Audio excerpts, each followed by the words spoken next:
provide you with the lowest per GB rates, night or day. SLT 4G, driving you ever forward. Making headlines at first at 9. Addressing economic woes. President Maithripala Sirisena highlights a stoppage to imports as the simplest remedy to the country's economic crisis. Redundant formula. Prime Minister Ranil Wickremesinghe warns that fuel prices may go up owing to turbulence in the global market. The Northern influence. Protests held in Anuradhapura demanding the release of political prisoners. The National Sports Festival. Western Province tops the medal table with Central and Northern provinces at its heels. What happened to Khashoggi? The US President threatens Saudi Arabia with severe punishment if found responsible for the disappearance of the Saudi journalist.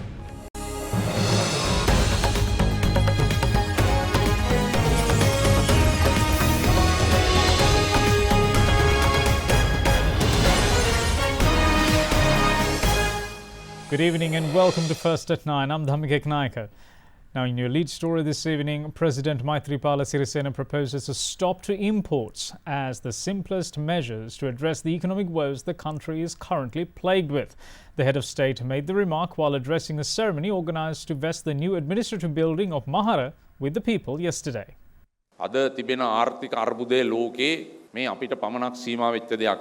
The prevailing economic downfall is not only faced by our country, but many other nations face this challenge as well. Everyone speaks of the depreciation of the Sri Lankan rupee, but the truth is that smaller nations like Sri Lanka remain vulnerable to consequences of conflict between world powers.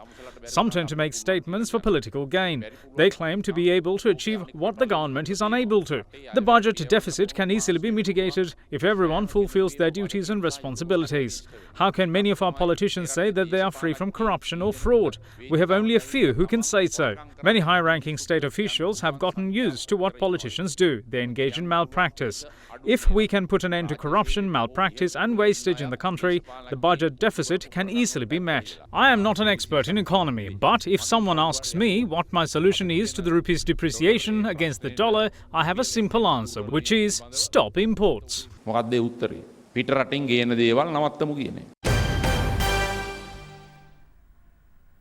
Prime Minister Ranil Wickremesinghe warns that fuel prices may rise further owing to turbulence in the global crude market, while stressing the fuel pricing formula has nothing to do with it.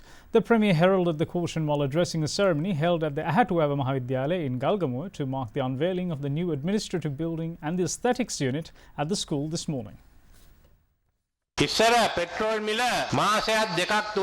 Fuel prices didn't change for months at a time in the past. At times, same prices were maintained for more than 6 months. But during the last 10 years, price of petrol began to change in small margins. Countries like the US began to revise prices of petrol daily. That method to change prices, which was identified as pricing formula, was adopted by India and Singapore. We also tried that formula, but we had no experience of it. Our plan was to change the price monthly and later do it weekly. Anyway, this pricing formula is not a great deal. All costs incurred from fuel transportation to the storage terminal to the point where fuel is pumped at refueling stations are calculated and added to the final cost along with taxes. Now, some say that the formula is wrong, but if it is corrected, everything will be all right. The US threatens sanctions against countries who purchase Iranian oil. If Venezuela collapses, fuel prices go up. When I was in London, some paid $90 for a barrel of crude. Some were ready to pay $100. They were making purchases to build a cache. I understood that this can develop into a critical situation. In that event, what can the pricing formula do? We can't reduce prices, and the issue is that prices of fuel go up.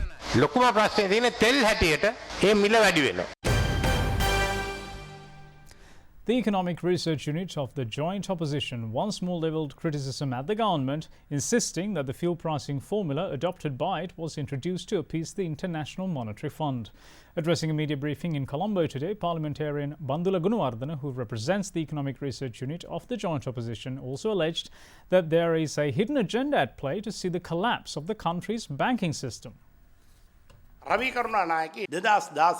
Former Minister of Finance Ravi Karunanayake signed an agreement with the IMF in 2016. The IMF said they will give funds worth $1.5 billion if the Sri Lankan government introduces a pricing formula for fuel. They must take permission from the IMF regarding any new decision. They have also proposed a new 7.5% tax for the banking system called debt coverage tax, along with the already imposed VAT. The government's strategy is to let the banking system collapse and auction the two main state banks. As a result of the mistrust on the overall financial, monetary and banking systems, people are going from door to door in the southern province to collect US dollars from expatriates. They say they would ensure 175 rupees per dollar in the black market.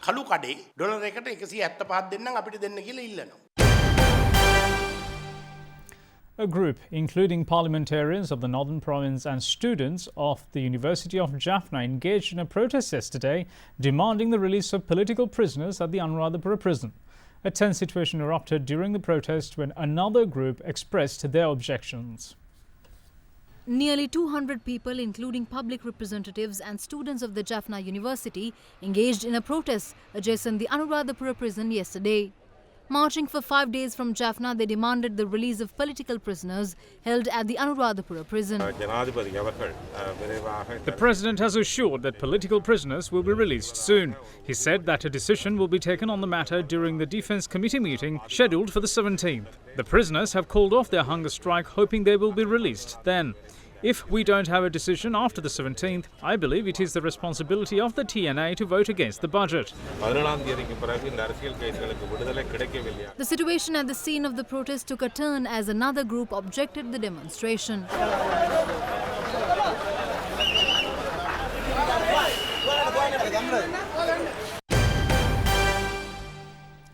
Now, in other local stories, the joint opposition have been promising to topple the government at the earliest chance it gets, and today repeated the pledge. Addressing a media briefing held in Hambantota today, Parliamentarian Amal Rajapaksa insisted that the joint opposition has a clear plan for the country, while stressing that political vendettas or greed for power do not feature in them. It's been revealed that ministers demand a 10% commission even before a project is implemented, and those people wrote books saying a central bank bond scam never happened. But now Aloysius is in jail. No one is taking any action to bring his father-in-law back to the country and to take legal action against parliamentarians who took money from Aloysius. President Maithripala Sirisena or Prime Minister Ranil Wickremesinghe are not talking about it. We ask the government not to mislead the public like this. The government doesn't have a management plan for anything. It must go for a general election and the joint opposition will support it. We accomplished everything in the 2005 Mahinda Chintana election manifesto before holding a presidential election in 2010. We have a clear plan. Mahinda Rajapaksa will establish a government, but it's not driven by political vendettas or greed for power. Our goal is to establish a strong government with former President Rajapaksa, and to do it, we will ensure that this government is toppled at the very first opportunity we get.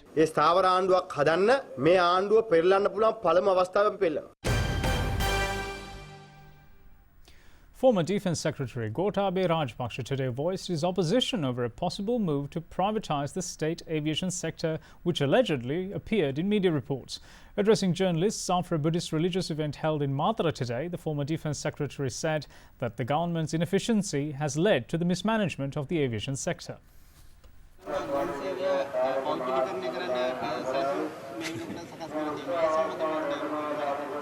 The country's state aviation sector must be under the government which is in power. If it can't generate profits, it's a weakness of the administration. We can see the government's inefficiency in every field. We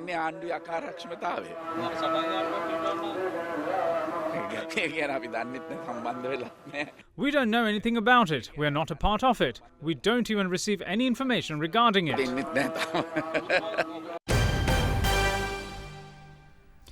Parliamentarian of the UPFA, Kumara Velgama, insists that he will not let an undemocratic leader become the presidential candidate of the Sri Lanka Podujana Peramuna. Addressing an SLPP's membership drive held in Muttur last evening, the parliamentarian reiterated his personal preference to see former President Mahinda Rajapaksa become the next president of the country. I only prefer Mahinda Rajapaksa as the SLPP's presidential candidate. Although the 19th Amendment to the Constitution says that no one can contest the presidency for a third term, the Election Commission can't refuse his nomination paper. Anyone can go to court and file a case that Mahinda Rajapaksa can't contest for a third term. But when the judgment of the court comes, a new president would have been appointed. People expect only Mahinda Rajapaksa. Sinhala, Muslim, Tamil, Burgher and all other communities know that it's only Mahinda Rajapaksa who can build this country. And I also assure you that I will not allow a person who is malignant to the country become the presidential candidate of the SLPP. I will also not let a person who is undemocratic and subjected minorities to ill treatment become the presidential candidate.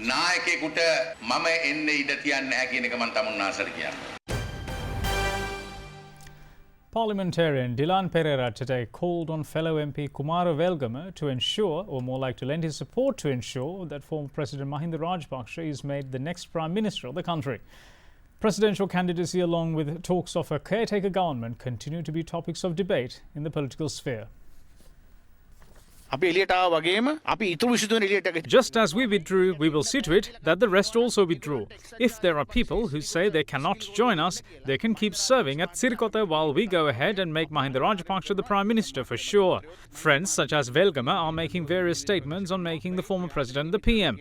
I, however, request my dear friend not to fall in with the likes of Maithripala de Silva and support this process to make Mahinda Rajapaksa the Prime Minister. They are not the ones who make decisions in the SLFP, and most of them are removed from the Central Working Committee.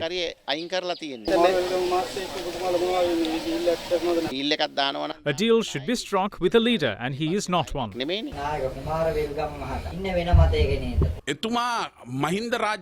He is not a leader who will work against a decision taken by Mahinda Rajapaksa. If there are internal issues, they can be resolved over the next several days. Even Maithripala is caught in this trap. He is exploring avenues to get over the line by introducing the concept of a caretaker government, even if it means getting together with the same old thieves. The truth is that the public did not vote for him, so he can establish caretaker governments with these thieves. The government is just clinging on, and it can be removed at any time. A mandate is given for 5 years, and it is not a single party that is given power, as both parties are expected to work together. If some people are attempting to change it, they will see the due results come next election. We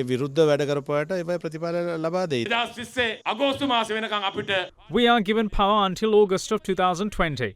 We would like to unite, and there is no issue, since it's better if everyone got involved in the government. But if they hope to topple the government, that won't happen. Now moving on to one of our feature stories. For most people, one small error isn't the end of the world. But for those clearing the world of landmines, one careless move can mean death. Premaratnam Kokiladevi, a mother of 4, spent years in demining activities and still continues to do so despite sustaining injuries in explosions. This is Derana's journey to Muhammale, one of the most dangerous areas in the Asian region.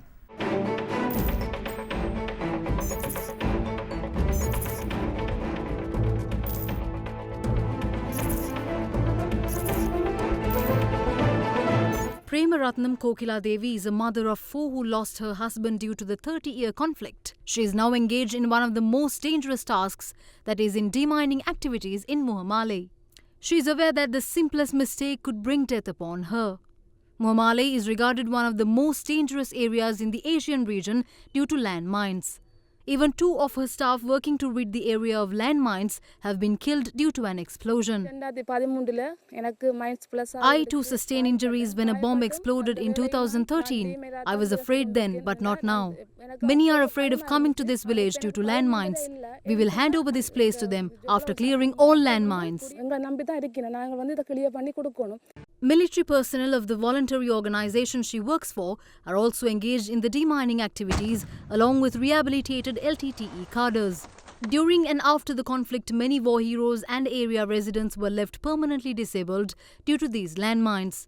At the beginning of this year, 4 districts in the northern province of Sri Lanka remained at risk due to landmines spreading across 27 cubic kilometers. To date, Sri Lanka's military is carrying out demining activities with the hope of a land free of these explosives, at least by 2020. You are watching Sri Lanka's award-winning news channel, Derana 24/7.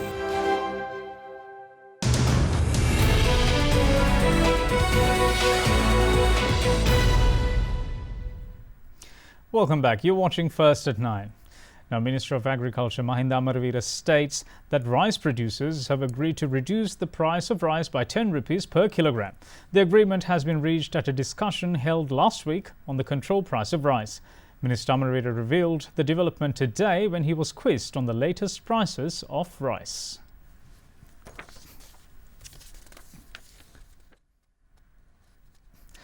And now to give market update, the Colombo stocks declined for a fourth straight session and posted their lowest close in more than a week as the SPI fell by a further 0.4% to 5,815.03 on Friday. It fell 3.6% last month and is down 8.7% so far this year.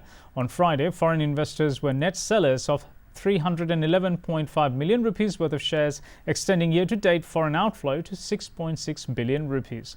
Market analysts meanwhile predict that the overall market will remain on a negative note due to economic uncertainty in the upcoming week. We now have Dimantha Matthew from First Capital Holdings to give us more details. The market has been on a downtrend during last week with the weak local investor sentiment and the continuous foreign outflows that has been taking place. The negativity has overshadowed the market with interest rates also climbing on the bond market with the delay in the expected loans from China. Due to the uncertainty prevailing, we expect overall market to remain on a negative note, awaiting any positive news on the economy. Selective bargain hunting may be prevalent while turnover and activity levels are likely to be pretty dull. However, positive news related to any inflows may reverse the market into the green as the market is trading at the cheapest level in a decade.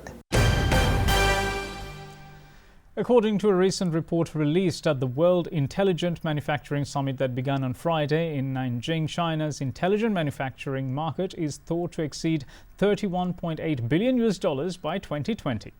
The report says that China has built more than 200 digital and intelligent factories and has become the biggest intelligent manufacturing market in the world.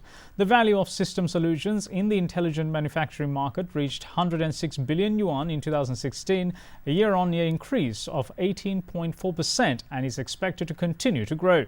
The report went on to highlight that 4 major intelligent manufacturing bases have formed in the Yangtze River Delta, the Pearl River Delta, the area around the Bohai Sea, and the central and western parts of China.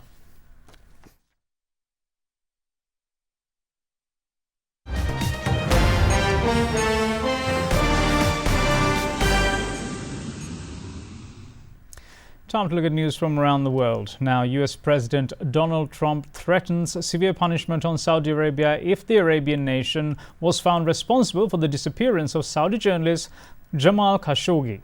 Following the much scrutinized disappearance of the journalist, a prominent critic of Saudi policies, business leaders such as Richard Branson and prominent media organizations are distancing themselves from the Kingdom of Saudi Arabia. Pressure has mounted on Saudi Arabia since October 2nd when journalist Jamal Khashoggi, a prominent critic of Saudi policies, disappeared after visiting the Saudi consulate in the Turkish city Istanbul. Turkish authorities believe Khashoggi was deliberately killed inside the consulate, an allegation Saudi Arabia strongly denies. Concerns over Khashoggi's fate have led business leaders and media organizations to distance themselves from the Arab kingdom. British billionaire Richard Branson said that his Virgin Group would suspend discussions on $1 billion investment in Saudi Arabia and also suspend his directorship in 2 tourism projects around the Red Sea. Business heads from Uber Technologies Incorporated and the US mass media conglomerate Viacom Inc., along with billionaire Steve Case, boycotted the Elite 3-day Future Investment Initiative conference, dubbed as Davos in the Desert, which takes place at the end of this month. CNN, the Financial Times, the New York Times, CNBC and Bloomberg, as well as reporters and editors from The Economist, will not participate in the conference, which relies heavily on journalists to moderate top sessions. Meanwhile, US President Donald Trump is under international and domestic pressure to help determine what happened to Khashoggi. Commenting on the issue during an interview with CBS's 60 Minutes, Trump said severe punishments would follow if Saudi Arabia was found responsible. He, however, has been firmly opposing proposals to block military sales to Riyadh or imposing sanctions against the Arab nation, saying it would only punish USA. What depends on what the sanction is. I'll give you an example. They are ordering military equipment. Everybody in the world wanted that order. Russia wanted it. China wanted it. We wanted it. We got it. So would you cut that off? Do I? Well, I tell you what I don't want to do. I don't want to hurt jobs. I don't want to lose an order like that. And you know, there are other ways of punishing. We're going to get to the bottom of it, and there will be severe punishment. Hurricane Leslie made landfall in Portugal overnight, bringing strong winds and heavy rains days after deadly floods hit the Spanish island of Majorca. 300,000 homes are currently without power in northern and central Portugal. 27 people suffered minor injuries with localized flooding, while hundreds of trees uprooted and a number of flights were cancelled. The storm is one of the most powerful to ever hit the country, is now passing over northern Spain. The US National Hurricane Center says that it is currently a Category 1 hurricane and is expected to weaken slightly as it moves east. You are watching Sri Lanka's premier news channel, Derana 24/7.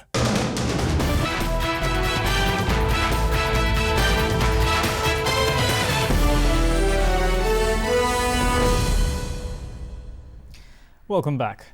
Now, the 44th National Sports Festival came to a close today, with the Western Province topping the medal table with a final tally of 263 medals. The Central Province came in second with 140, while the Northern Province was placed third in the table with a total of 109 medals. The 44th edition of the National Sports Festival came to a conclusion today under the patronage of President Maithripala Sirisena. Earlier in the day, Lanka Aryadasa, representing the Sabaragamu province, won the gold medal in the women's 10,000 metres event, clocking 36 minutes and 55.4 seconds. Shamali Anusha from the Uva province won the silver, while NM Nandasena from the Eastern province claimed the bronze. RMS Pushpakumara, meanwhile competing for the Western province, clinched the top spot in the men's 5,000 metre event with a time of 15 minutes and 8 seconds.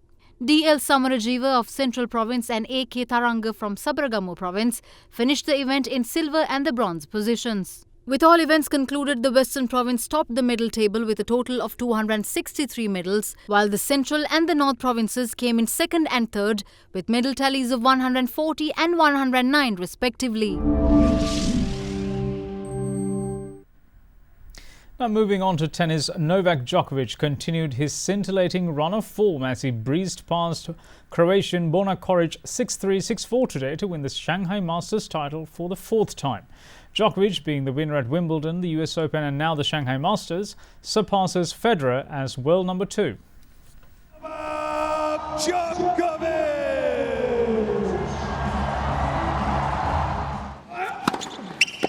Novak Djokovic broke Borna Coric's serve in the sixth game of the first set and made a series of forays to the net as he consolidated his lead. The Serb grabbed the set with a hole to love, having dropped just 4 points on his serve overall.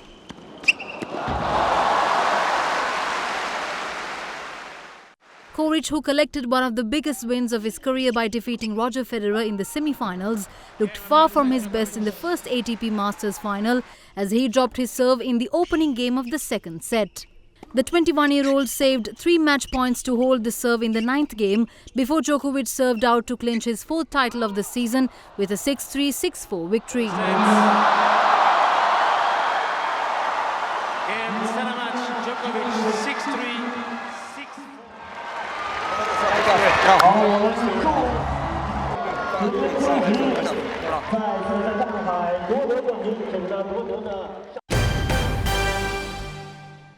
You are watching Sri Lanka's #1 news channel, Derana 24/7.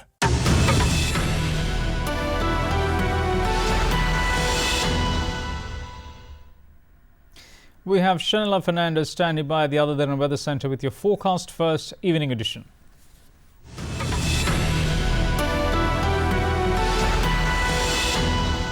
A very good evening to our viewers and welcome to Forecast First. Starting off with your temperatures for tomorrow that vary between 20 and 31 degrees Celsius with the highest of 31 expected in Mullaitivu. Well, when looking at the map, a low pressure zone will develop in the central hills and will gradually spread throughout the island. Well, moving on to your rain forecast for tomorrow, most parts of the upper region of the island will experience showers with thunder activity also expected. Well, it's no difference in the lower region of the island as most parts including Kandy, Colombo, Galle and Mathura as well as Hambantota will experience showers. That's all we have from the Weather Centre tonight. Up next is your city by city forecast.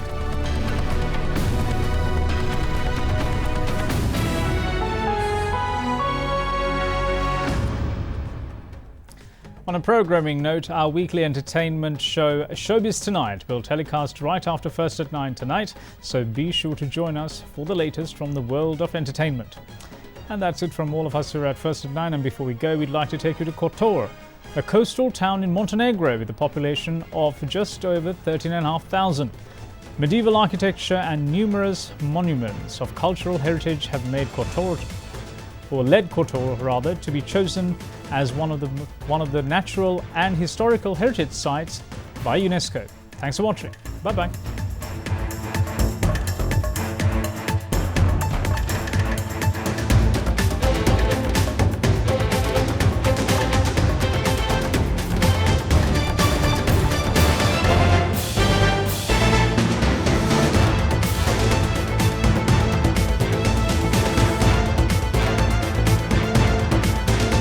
Bringing you the news and information 24 hours a day. This is Sri Lanka's premier news channel, Other Derana 24/7.